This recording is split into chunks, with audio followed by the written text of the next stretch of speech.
I often ask my audiences, I say, why do you get up in the morning and go to work? Why don't you just stay in bed? Why do you get up in the morning and go to work? And it's kind of a trick question, but the answer is to make more money. You don't want to make less money. You don't want to make the same money. You want to make more money. And so you get up in the morning and you go to work.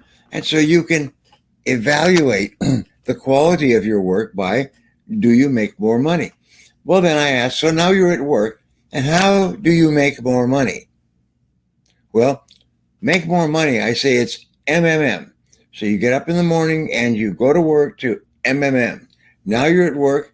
How do you make more money? You sell more stuff. And I call that SMS.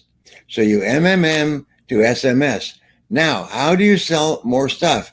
And the answer is you get face to face, head to head, knee to knee, ear to ear with customers. And it's the most amazing darn thing. I teach time management. Fully 50% of working time is wasted on non-work activities. You're doing things that are not SMS. You're doing things that are not selling more stuff. You're actually wasting time. You're talking to your friends and you're fiddling around with your internet and you're drinking coffee and chatting and you're getting ready to go. Everybody's always getting ready. I'm just getting warmed up. They say the average sales professional or business professional makes their first sales contact at 11 o'clock in the morning, and they make their last contact at 3:30. And the average full-time business professional makes 2 contacts per day. That's the average. And that means half or above, half or below. So a question I often ask my friends in my Go seminars, I say, how many people here would like to double their income? And everybody raises their hand. I say, okay, today I'm going to give you 5 or 6 or 7 different ways to double your income.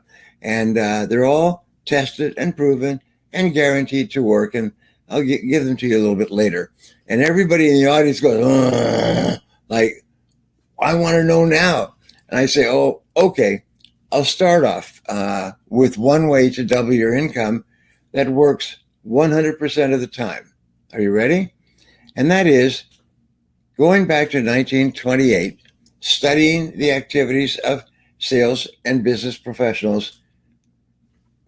The average person makes 2 calls a day, talks to 2 new customers a day, as I just said. So if you want to double your income, how do you do it? Well, you increase your number of calls from 2 to 4. You see or talk to 4 new customers each day. And by the law of probabilities, and this is important, it's not the hope or the wish or the theory of probabilities, it's the law of probabilities. I didn't graduate from high school and I worked as a laborer. As a matter of fact, my first selling job in business was selling on the streets of Johannesburg, knocking on doors, selling carbon paper to businesses. That was the day where if you wanted to make a copy, you had to use carbon paper. And so I walked the streets of Johannesburg selling carbon paper. I lived in South Africa for 18 months. I traveled all over the country. So I know you guys. I've walked on the same streets. You know, I sweated in the same sunshine. Anyway, so people say, well, that's too simple. That's too simple. Well, here's what sales professionals do, is they keep a very careful record of all their activities. And what you do is you keep a record, and it's very simple. It's 1, 2, 3, 4, 5, 1, 2, 3, 4. And so you should be able to tell me a month later or a year later exactly how many calls you made every day. Now, here's an interesting thing. The more you focus on an activity and think about the activity, the more you measure the activity, the more you increase the activity. It's a very important law of business and mathematics. And so therefore, the more you think about it and write about it, the more likely you are to increase your activity. Now you're already, if you are a full-time business professional, you're making an average of 2 calls a day just make 4. Now, how do you do that? Well, the average full-time business professional works 90 minutes a day. 90 minutes a day, an hour and a half. How do we know? It's because we've tracked their activities over and over. So right now, today, you're working about 90 minutes. And in that 90 minutes, you're seeing 2 new prospects. So what I'm going to ask you to do is work 3 hours a day. 3 hours a day. And of course, you're going to be offended. You say, oh, no, I'm already working. I'm so, well, you must be honest with yourself. Honesty is the starting point of being a great success and getting rich. You cannot get rich if you're fooling yourself. The fact is that if somebody were to walk around with you with a stopwatch and track your activities, you would be embarrassed. You would be embarrassed. I know. It's true for me. It's true for everybody. It's so easy. It's so easy to do little easy things. My friend Jim Rohn says things that are easy to do are easy not to do. And so all the little things that we do, and we talk to our friends, and we make a couple of calls, and we read the newspaper, and we check the internet, and so on. And the time goes by. Click, click, click, click, click, click, click, click, click, click, click. And at the end of the day, you're thinking, geez, I worked hard all day, and I haven't accomplished anything. Well, what I'm going to ask you to do is very simply this. Put your work first and put your extra activities afterwards. So if you increase your work, so you are talking to customers 3 hours a day, you'll double your income. And I've had countless people come to me and they say, that's nonsense. That's motivational stuff from California and so on. I say, well, please, I've been in this business now more than 40 years, and I've happily earned a lot of money. And I'm just going to ask you to do that. Here's a very simple rule that you can use, and it is work all the time you work. When you go to work, remember, this is work time. Let me tell you a little story. Once upon a time, when you were a child, they took you to school. Your first day of school. Your first day of school was scary. They held on to your parents' legs, and the teacher had to pull you away. You're 4 or 5 years old, maybe 6, and they take you away and they put you into a room with a bunch of other little kids. And what do you do with other little kids your same age? You play. You play. So you sit down and you start to play with your friends. From then on, you're not afraid of school. You want to go to school because that's where all your friends are. And you can play with your friends. Play before school, play at recess, play at lunchtime, play afterwards, play on the weekends. Of course, you have to do a little schoolwork or the teacher gets mad at you. But mainly you look upon school as a play place. Now you grow up. And as you grow up, you play different games. When you become an adult, and there's boys and girls around who are older, you start to play different games. Wow. You can hardly wait to go to school and play games with your friends. And then you go to college and you can play without supervision. Oh my God, no supervision. And then you finish your schooling and you have to go out and get a job. And you're really nervous. You're really nervous. You apply for jobs and finally you get a job. And the first day of your job is often a very traumatic day. Many people become so sick on the first day, they can't even go to work. But you go to work and you're really nervous. This is your first day in the workforce. And then you meet the boss and the boss introduces you around to your workmates. And what do you see? All these people are your same age. What do you do with people your same age? You play. And so from now on, work becomes your primary play place. Now, some of you are saying, well, it's not true for me. But I will tell you one thing. The very fact that you are on this program means that you are what we call a cut above. It means that you are an elite person. You are in the top 20%, or you intend to be. Sometimes I start off a seminar and I say, thank you very much for inviting me to speak. And I really was surprised Bernard told me that I would be speaking to a room full of self-made millionaires. And I'm really overwhelmed. And everybody in the audience laughs and looks at each other and so on. I say, so what I discovered was that everyone in this audience is either a self-made millionaire or you intend to be sometime in the future. Is that true or not? And everybody agrees. And if you're already a millionaire, your plan is to be a multimillionaire. And so everybody here, all of you, are either millionaires or you plan to be millionaires. Now, this is an important thing. When I was starting off in sales, there was a man named Pete, and Pete earned 10 times as much as any of us. And I remember I had been struggling and knocking on doors hour after hour. Sometimes I would work all day. I started 8 o'clock in the morning knocking on office doors. And in the evenings, I would go out and knock on the doors of homes and condominiums and apartments. And I would knock on doors till 9 or 10 o'clock at night. My rule was if the light was on, I would knock. And I would make about 70 calls a day. I tracked them and no sales. And I talk and talk and talk and talk and talk and talk and talk. And people would say, yes, yes, okay. Well, thank you very much. Let me think about it. And I learned later that let me think about it means goodbye forever. We will never meet again. And so I would go from office to office and door to door, and I didn't make any sales. And here's Pete.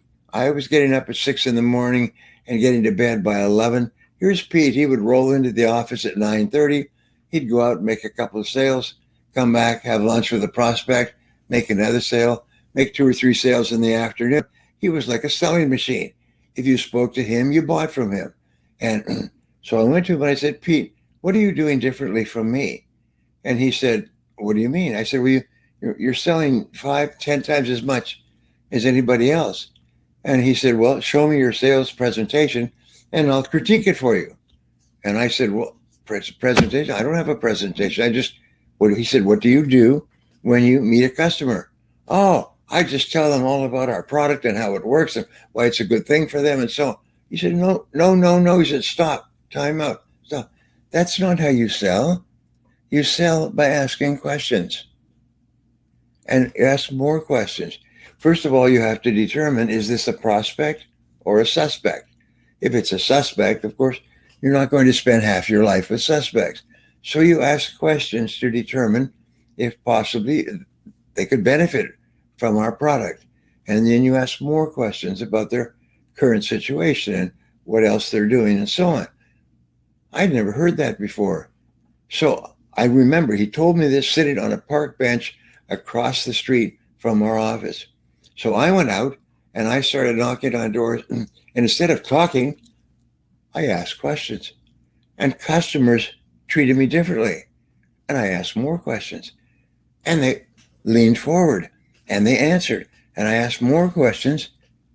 And I started to make sales. It was absolutely amazing. If you ask really good questions, you bring the customer along to the point where they say, I need your product. I need your service. Thank you very much for coming in. How soon can I get it? Here's the mark of a good sales presentation. The customer doesn't say, how much is it? How much is it? How much is it? They say, how soon can I get it? How soon can I get it? Because you've aroused such a buying desire. Well, now I'm getting off track, but here's my point. If you will speak to twice as many people, you have an incredible brain. Each person, Einstein said, each child is born a genius. And what I've discovered in hundreds, thousands of hours is this genius in you goes down deep into your mind, but it never goes away. It's waiting there to be awoken. And the way you awake the genius in you is you start to ask questions about yourself and you start to write goals and you start to take this program for $47, which I can't believe that you could get the teachings of a brilliant person for $47. It's a gift. It's not even a sale. But anyway, so what you do is when you go to work, you just sell more stuff all day long. You don't play with your friends. You walk in, in the morning and you say hello, hello, and go to work. And you put your head down like a runner when the gun goes off, bang, and you just run. You just work all day long. And I promise you, you're going to get rich. I promise you, you're going to become one of the most successful people in your world. Anyway, I had a guy in my seminar recently, and he sent me an email. And he said, when you said that, double your income just by doubling the number of people you talk to, I started to count the number of people I was talking to, and I was astonished. I thought I was really busy all day long. It was only 2 new people a day. And then I was doing catch up work. So I said, okay, I'm going to prove that guy wrong. I'm going to prove him wrong, and I'm going to tell him what a BSer he is. He used the full word. And so he went out and he kept track, and he started by the end of the week, he was calling on 2 people, then 4 people each day. And he doubled his income in 1 week. And he wrote to me, he said, I couldn't believe it. It is so simple. If you want to double your income, double your sales activities, double your business activities. I promise you, this works. It's so simple. And there's many others that Gerhard knows about because of the programs that I've done. And I've studied thousands of hours, and I've become the best-selling author on time management in the world. My publisher told me last week that we've now gone into 50 languages in translation, including Afrikaans, I'm happy to say. Anyway, so the most important work that you do is thinking, because the quality of your thinking determines the quality of your life. And so I began studying this subject many years ago, and I wrote a book. I write 4 books each year. I've now written 87 books, plus 3 more. If you can see behind me, I have 3 more in the works that will be done this year. And I developed a method for writing books, which is available on my website at no charge. Brian Tracy's method for writing books, and that's just briantracy.com, and click on the method and download it if you ever thought of writing a book. Excuse me. So the 3 different ways of thinking. I wrote this book, and it was called Get Smart, and it has 10 different ways of thinking, the ways that top people think and the ways that average people think. This man, Pete, that I was talking about before, told me not only how to sell, and it turned out he'd been trained for 6 months when he started off his sales career, and I never had any training at all. But he not only told me that, he told me, do you know that 20% of salespeople in our industry earn 80% of the money? And I said, no. I was a young guy at the time. I said, no, is that true? He said, yes. He said, the top 20% earn 80% of the money. I said, does that mean that the bottom 80% earn 20% of the money? He said, yes, that's the number. And I did something at that moment, and I still remember on the street when he told me this, I did something that changed my life forever, and I want you to do the same thing. I made a decision to be in the top 20%, and I was never the same again. From that moment onward, I began to read and study and learn what the top 20% of professionals do. I began to read in business. I've taught and worked as a consultant for more than 1,000 of the biggest companies in the world, and more than 10,000 small and medium-sized companies like many of you. I have spent more than 150,000 hours of research and writing and teaching and training some of the most successful people. I've created probably more millionaires and multimillionaires than anyone else. And I've also created 3 billionaires that I know of, people who have come to me and invited me in to their homes to tell me that my material made them billionaires. And I can tell you this, their houses are very big and marble, beautiful, beautiful Italian marble everywhere. And they're just so rich. And it was because of the things I'm telling you. And so this turning point in your life is when you make a decision. You make a decision that you are going to be in the top 20%. Now, many of you are already in the top 20%, but it's very important to find out what are the incomes in my industry and know the number that puts you into the top 20%, and then decide to be in the top 15%, then the top 10%, then 5%, and 4%, and 3%, and 2%, and 1%. And I went using these techniques, and thousands of other people absolutely through that step by step into the top 1%. And I can tell you, it's real nice in the top 1%.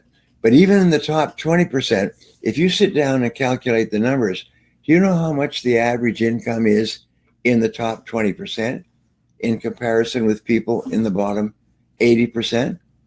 It's 16 times. The average person, average income is 16 times higher in the top 20%. So let me ask you a little question. What difference would it make in your life if you were earning 16 times what you're earning today? Think about that. You can't think about that. If you're earning twice as much as you're earning today, that is an enormous thought. But of course, you can achieve that next week if you really want to. But imagine 16 times. Well, that's possible as well. All you have to do is make a decision today.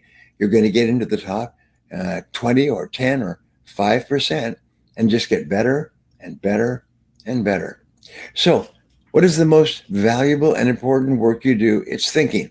And there's 3 types of thinking that you need to learn to become wealthy.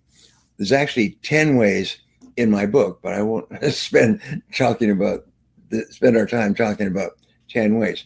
The first way is fast thinking versus slow thinking.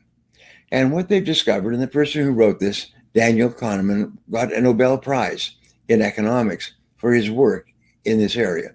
And fast thinking is what everybody does. Driving through the car, driving through traffic, picking up your groceries and so on. You engage in fast thinking. And that's good. That is an appropriate way to think in normal day-to-day activities. However, there's another way of thinking called slow thinking. And slow thinking is where you slow down, you gear down, and you think really slowly about what you're doing. And what Kahneman said, which is great, he said the biggest mistake in life is that we use fast thinking when we should be using slow thinking. So what are the times and areas where you should be using slow thinking?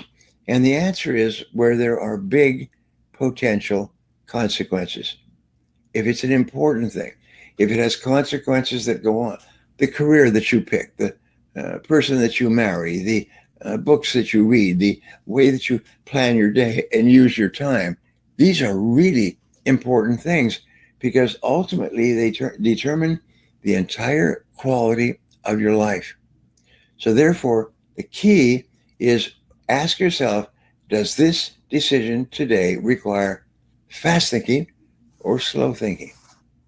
Many years ago, when I was on my way up, long after I lived in Johannesburg, a big boss, a man who owned 200 companies, who was worth almost $1 billion, met me at a business meeting, and he asked me, would you like to come to work with me as my assistant and sort of my mentee?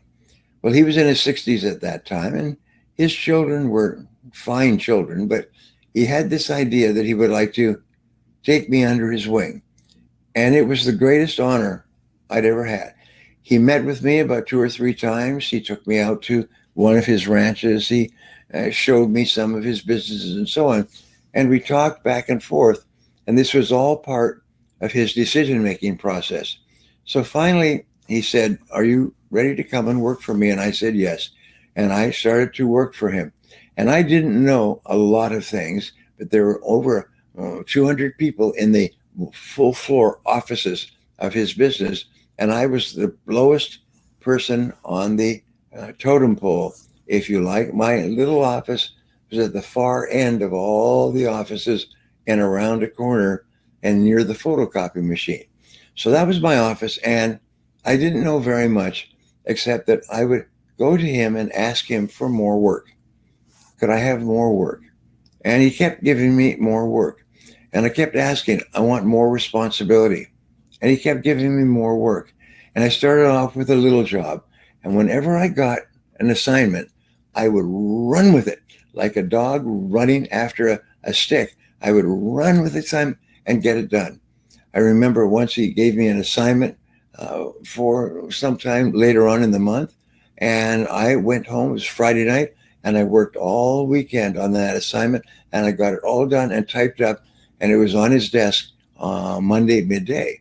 And he came in and he looked at it and he said, to me, he said, it wasn't necessary that you do it so quickly, but thank you very much. And then he got a call from his major banker, and the banker asked, did you get that information put together for me on this major office building, which is my assignment?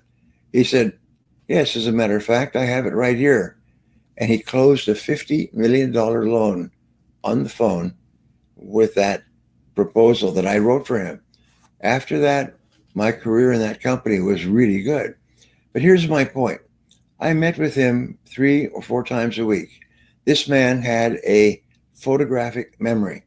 I could show him a contract and he would read it from the back and he could quote it back to me 6 months later. Unbelievable. However, he always, when we talked about things and I said, I want to do this and we need to do that and so on, and we need to move on this opportunity, he would always say, slow down, slow down. He said, let me think about it for a while. And for me, it was the answer was clear. We would do this and do that. He said, let me think about it for a while. This man was a genius. He had 200 companies, including one company that was just petrochemical activities, $250 million. He owned $500 million worth of real estate. He owned a major trust company with $300 million and branches everywhere. Unbelievable. But this man said, let me think about it. Slow down, slow down. So he'd go away for the weekend, and he'd come back, and he'd call me in. He said, I've been thinking about our discussion, and I think this is what we should do. And he would explain to me what we should do with such clarity. It was brilliant. I always remember, I always took notes. I wrote everything down. Surprise, surprise, he always took notes as well. He wrote things down. And when he finally gave me his answer, after thinking about it slowly, it was brilliant. We do this and do that. He showed me how to generate tens of millions of dollars for him in various businesses. So it's just, if the smartest people that you know, the ones with photographic memories, slow down and go slow and think about it and write it down and research and ask questions, you should do the same thing. That's the key to getting into the top 20%. Now, the second way of thinking is informed thinking versus uninformed thinking. And it's quite astonishing today how many people take action too quickly. They get a bit of information from here and there, they put it together quickly, and they make a decision. And then they make mistakes and they have problems, and then they start to wrestle with it and think about it and so on. And then they're unhappy and they toss and turn at night. You know what I'm talking about? And they say, geez, I should have thought about that more. Informed thinking versus uninformed thinking. Get all the information you can before you take action. This is very important. Imagine that you go to a doctor and you have a medical problem. You don't feel very well. If the doctor said, oh, here's a prescription, take these pills and you'll be fine. You'd say, well, wait a minute. Don't you want to take some blood tests or pulse rate or blood pressure or check my urine? Nah. I see 6 people all the time. Just take this. You think this guy must be crazy. How many business people get a piece of information and make a decision quickly? Remember, the greater the consequences, the slower you go. The greater consequences, the more information you gather before you make a decision. Remember, once you've made a decision, sometimes it's too late to go back. So the time to do the serious thinking is before you make the decision. Now, the third way of thinking, and I have done strategic planning for more than 1,000 companies, where I will sit down, I'll bring together the top executives of the company. Sometimes one of my client companies had 22,000 branches and 154,000 employees. And I sat down with the 17 top people who manage this entire national company. And we started to do strategic planning. And in strategic planning, what you do is you think long term. You say, where do we want to be a year from now, 5 years from now, 10 years from now? And I practice what I call the magic wand technique. I say, imagine you could wave a magic wand over this business. And 5 years from now, this business would be perfect in every way. What would it look like? And then we go around the room and I elicit opinions from each of these people, and we write it down on a whiteboard in the front of the room. We go all the way around the room. And I always keep the president of the company on my right side. So when we go around the room, the president is the last person to speak. And then he has a chance to hear what everybody else says, and then he summarizes it. This is what I think you're all saying. This is where we want to go. This is what we want to accomplish, and so on.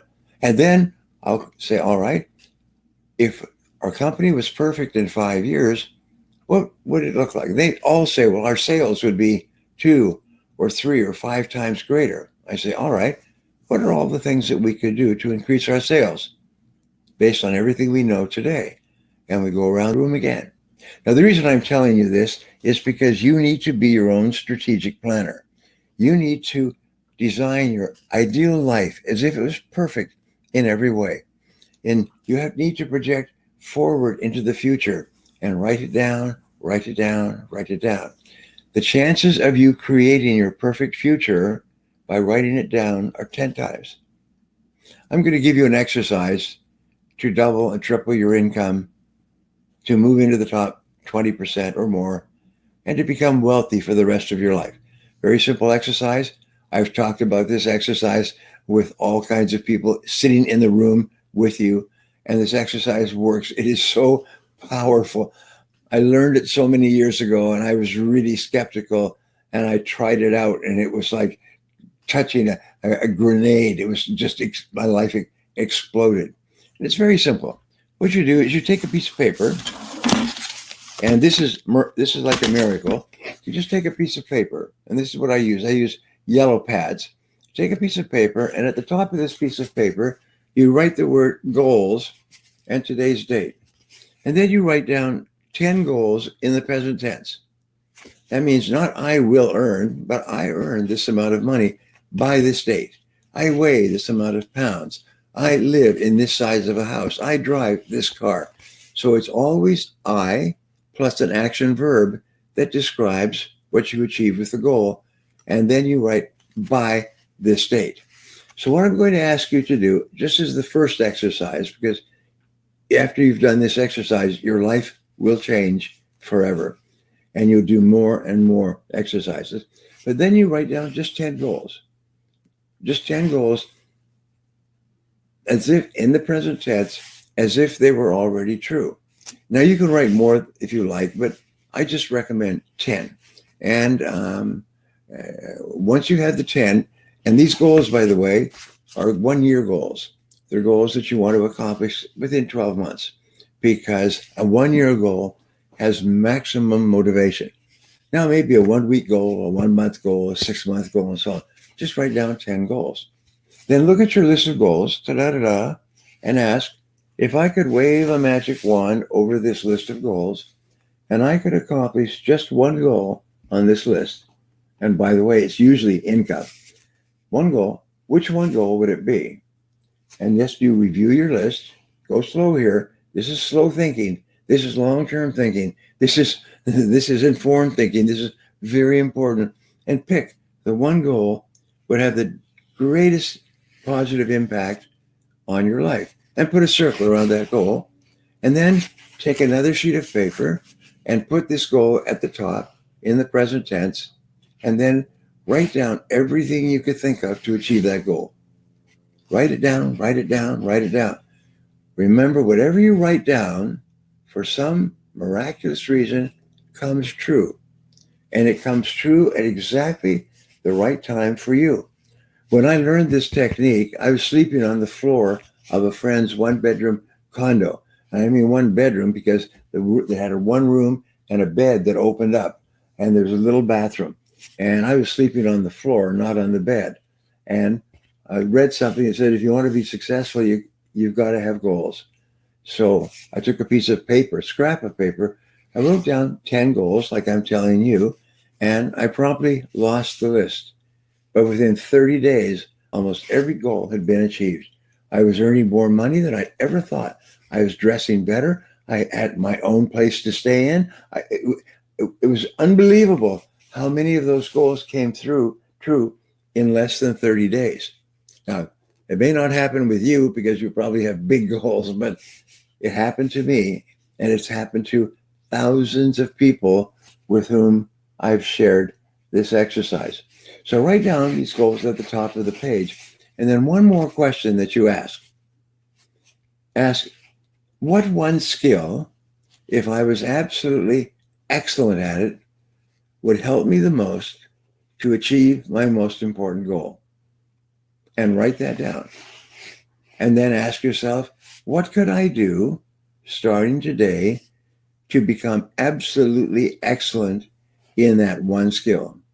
And write it down, write it down, write it down. And keep coming back to this list when you think of new ideas, and write them down until you've exhausted yourself. You cannot think of another thing to write. And then you can do that with your other goals. What's your number 2 goal? What's your number 3 goal? But here's the key. Focus, focus, focus. What is the most important goal in your life? Write it down and make a list of everything you can do to achieve it. What is the most important skill that you need to achieve your most important goal? And write it down and make a list of everything you can do to learn that skill. Let me tell you how it worked for me. I was not afraid to make calls. If you're hungry enough, you'll make enough calls. And so I made call after call after call. I made 20,000 calls in my first year, about 70 a day. I worked 6 days a week, and I made very few sales. And then I realized, I asked these questions, and then I realized the skill that I needed more than anything else was closing the sale. I was friendly and got along well with clients, but it came to the end, the close of the sale. I panicked. I seized up. I my heart started to pound, and the customer could tell something was wrong here. And the customer started to pull back, and I started to pull back. And finally, I would end the sales conversation by saying, well, what would you like to do? With a big smile. And my customer would say, well, I think I'd like to think it over. And I was back on the street. And the customer went into a 3-year meeting. Yes, I've been calling them back for 3 years, and they're still in a meeting. As I told you, I learned that I want to think it over means goodbye forever. So I decided that closing the sale was the most important skill that I needed. And I began to study, and I got books that I sent away for books and on audio programs. And I listened to them. I read and read and read. And one day I came across a closing technique. I still use the closing technique. It's one of the best closing techniques ever discovered. And I went out and I made 3 sales in 3 calls in a row. I was cold calling, bang, bang, bang, sell, bang, bang, bang, close, bang, bang, bang, close. I was making 1 or 2 sales a week, and I made 3 sales in 45 minutes. And my life changed forever. I found the technique that worked for my product and service and my market. And here's a promise to you. My promise is in the Bible. It says, seek and ye shall find, for all who seek find. If you want to be a millionaire or a multimillionaire, seek and ye shall find. Ask yourself, what resources do you need? What skills do you need? And what's the most important skill? And you will find that skill. Many years later, when I began speaking, I realized that one subject I really knew a lot about was closing the sale. So I wrote and put an ad in the paper. I said, learn how to close that sale. 24 ways to close any sale in any market. And it was a recession, and more than 100 people came to my seminar that night. It was the starting point of my speaking career. And even today, I meet people who say that seminar changed their lives. Going from struggling and struggling and struggling, they went from selling and selling and selling. And you can do the same thing. And I've put that material into audio programs. I had a gentleman come into me and apply for a job. And he said he got all his training in a Fortune 500 company, a $1 billion company, from the company. And he went to work with them and they decided to hire him. And he said, "Do you have a training program?" He said, "Yes, we do. Here it is." And he gave them in that time, a video of 24 closing techniques. He said, "This is our training program for this $1 billion worldwide company." And he said, "Are you kidding? One video?" And his boss said, "Just go home and watch it." And he went home and he watched it. He said he almost fell off the couch and he watched it again. And when he went to work, everybody watched the video on 24 ways to ask for the order, how to set up the company so that the customer, you're sure that the customer is ready, and then the exact right way to ask for the order in each time. I'm just saying this not to sell anything, but to point out that often you are only one skill away from doubling your income. One skill away from doubling your income. Now, Gerhard asked me to talk to you about crisis management. Well, the most important thing you do in a crisis is think clearly about who you are and what you want. About 5 years ago, I stumbled across a subject, and that's when business was booming everywhere, especially in the US. And I stumbled across a subject, and it was called business model innovation. And what I found, and I almost fell off the chair, what I found is that a business model, every company has one. Your business model is your profit model. The business model is like a recipe. It's the things that you do with your product or service in your market to make profits. Now, today, what I also discovered is that almost all business models have become obsolete. They don't work. They worked before, but they don't work now because our world has changed because of the pandemic virus. I have been sheltering in place in my home now since February, March. And I don't mind because I can talk to you like this, and I can write books, and I can do all kinds of things from home, but you can't. What you're going to have to do is you're going to have to develop a new business model. Now, remember, a business model, in my estimation, has about 10 parts, just like a complex recipe in the kitchen. And in order to make this recipe so the dish really tastes well, which means that your company is really profitable, is you have to make the recipe by following the instructions and getting exactly the right ingredients. And the ingredients start off with, who exactly is my customer today? Who exactly is the person who can most benefit from what I sell? And second question is, who is my competition for that customer? Who are the people that my customer can also buy from? And how and why am I better than them? And then the third question is, how do I get to my customer? What are my methods of advertising and promotion, especially in a new world? And then you ask, how do I price my product? How much do I charge based on what I know about the market? And what is my customer service program, which is so important today, it's unbelievable, is once I have made a sale, then what do I do with my customer? What are all the steps afterwards? Do you know that your customer can give you more business than all the advertising that you can do? Your customer, if you take really good care of them, will recommend you and refer you to others and give you a steady flow of repeat business. So you have to ask yourself, and it's a great question. Sometimes I ask my clients, what is your after-sales service program? Exactly what do you do after the customer says yes, from that word onward? What do you do? And then what do you do? And then what do you do?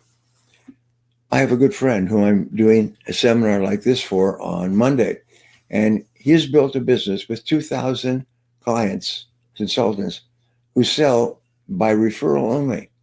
And he's developed techniques to help his customers, once they get started in the sales business, within 6 months, they have so many referrals that they never prospect again. And that happened to me too, in my business.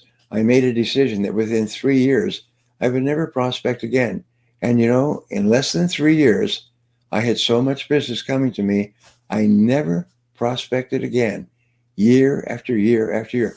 Wouldn't that be a good thing for your business? Wouldn't it be neat if your customers were so happy that they felt motivated to bring you new customer, and those new customers brought you new customers? And so it's the most wonderful thing in the world, and it's a skill. And what I learned is that all business skills are learnable. If you said, well, the skill I want is to multiply from one customer, I want to get 2, 3, 4, 5, 10, 12 customers. And here's something that I showed my audiences. I said, imagine that you take such good care of your customer and they like you so much and they feel so happy with your service that they recommend you to one new customer per year. What would that do to your business today? It would double the size of your business. If each customer brought you another customer, that's twice as many customers. Well, what if they brought you 2 customers each year, one every 6 months? Well, that would triple your business. Well, what if they brought you a new customer every 3 months? And that's not very much, by the way. If you're constantly calling them and giving them good service and asking them how you can help them and so on, they're automatically going to think, geez, I want my friends to have this service. And so they will start telling other people. So what if you get it to the point where in a 30-day period, a full month, each of your happy customers recommends one new customer for you? That means one customer will bring you 12 customers. So that means every sale you make, you'll have 13 customers. Now, is this possible? Yes. I have worked with several companies that started with one person who had only one customer. And because they only had one customer, they drowned that customer in service. And the customer said, I've never gotten so much service before. Would you please, I have lots of friends in this industry. Would you please sell to them and give them the same service? I've been bragging about you at lunch and coffee and socially. Would you please take care of them? And I went and lived in this person's mansion for 3 days. He brought all of his customers. He entertained them, and they loved him. They kept bringing him customers. He had so much business. He was rich. He had a barn with racehorses. Anyway, he told me that all he did, we started off with one customer, an older woman, and it was investment services. And he didn't have any more customers. So he called her back every week and gave her a complete report on everything that was happening with her investments. And after about a month or two of this, she said, I've never had so much service. She said, will you take more money? Can you invest more of my money? And she turned all her money over to him. And she said, I have friends that I've been talking to. Would you invest their money as well? He was living in a huge mansion with racehorses. He said, he's been doing this for about 5 years, and he was rich. And he was just stinking rich, if you like. And he was a very nice guy, a very nice guy. And then I've met other people who had the same problem. They only had one customer, so they drowned them in service. Now, here's a question for you, fun question. If someone were to do a survey and interview your customers and ask them, who gives you the very best customer service in the whole country? Of all the people you deal with, who serves you the best? Well, what would they say? And would they recommend you? Would they recommend you? So here's a fun exercise. Make a decision that 6 months from now, every customer you have will be recommending you in every social occasion. That's it. You're not going to believe the kind of service I'm getting here. They're going to call their friends. They're going to introduce you to their friends. You're going to get so much business that you'll be able to work by referral only. and you can change your whole business model. Most people today think they have to get one new sale a day, so they advertise it, they promote, and they give discounts and special offers. Imagine that your customers could give you or introduce you to one new customer per month. Now, here's a fun thing that I do with my audiences, and I'll do it with you and Gerhard, is I say, now, what if each of those new customers is so happy that they bring you one new customer per month? And the answer is that you would have 12 times 12 plus 1, the first sale. That's 145 sales from one person. And let me show you something. Brian, just so you know, it's going to cut us off in about 4 minutes, so we'll need to wrap it up. I'm really sad. Okay, how are we doing, Gerhard? No, it's Brian. We're gonna have to still tell them about your offer. So we've only got 4 minutes left. So you'll wrap it up. Actually, I don't even have an offer. No, we've got something from you, from your guys. Don't worry. We've worked with your guys on this. If you want a perfect system on how to set and achieve goals, you can go to my website, briantracy.com, and it's free. That's my offer. It's a free goal setting process that you can use that will change your life forever. But anyway, let me just finish what I was saying. When people say that it's not possible to take one customer and have 145 customers, then what I do is I hold up my iPhone. They've now sold 2 billion iPhones, and they're all sold by referral only. They never advertise. You never see advertisements for the Apple iPhone. People just tell each other, and they show each other, and people buy it and buy it and buy it. And do they cut the price on this? No, they raised the price. They're now charging $1,500 for a new iPhone, and people are buying them by the hundreds of thousands. And they did a survey of their customers last year, and they asked them, how many of you intend to buy a new iPhone in the future? 90% of their customers said that they're going to